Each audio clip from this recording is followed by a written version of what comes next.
বিশ্বাস অর্জন করতে কয়েক যুগ লেগে যেতে পারে, কিন্তু সেই বিশ্বাস ভেঙে যেতে একটি মুহূর্তই যথেষ্ট। বিশ্বাস করতে হলে এমন কাউকে বিশ্বাস করুন যার মধ্যে নীতি আছে, যার মুখের কথা ও হাতের কাজ এক। বিশ্বাস অর্জন করতে চাইলে স্পষ্টভাবে কথা বলুন, এমনভাবে যেন মানুষ তা সহজেই বুঝতে পারে।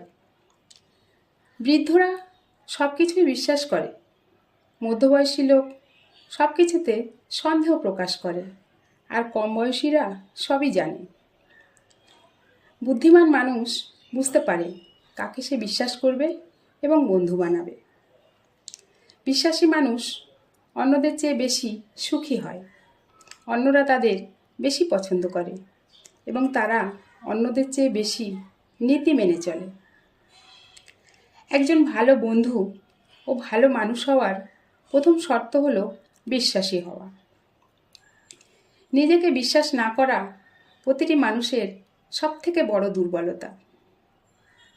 নীতিহীন মানুষকে বিশ্বাস করার থেকে ভয়ঙ্কর জীবনে আর কিছুই হতে পারে না। যদি ভালো বন্ধু এবং ভালো মানুষ হতে চান, তবে আগে বিশ্বাসী হিসাবে নিজেকে গড়ে তুলুন।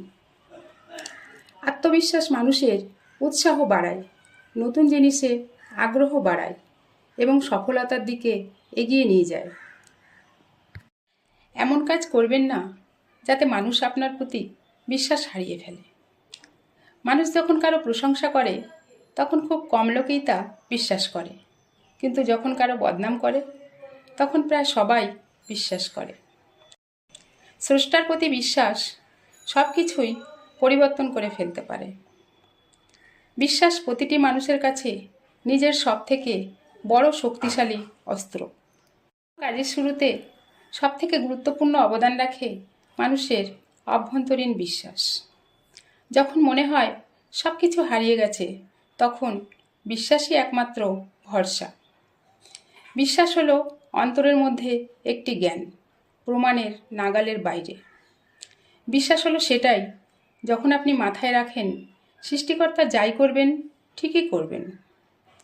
যার বিশ্বাস আছে তার কাছে ব্যাখ্যার প্রয়োজন নেই, আর যার বিশ্বাস নেই তার কাছে ব্যাখ্যা অসম্ভব।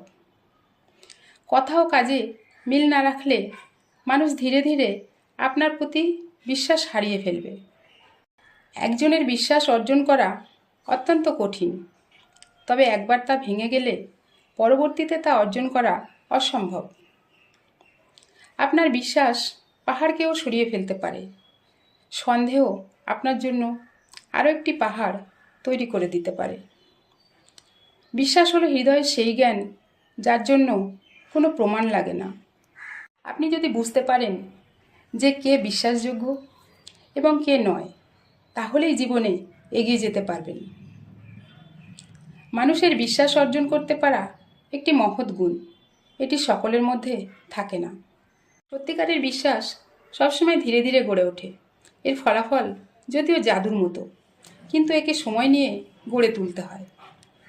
মানুষ হয়তো সবসময় আপনার মুখের কথা বিশ্বাস করবে না, কিন্তু আপনার কাজে সবসময় বিশ্বাস করবে।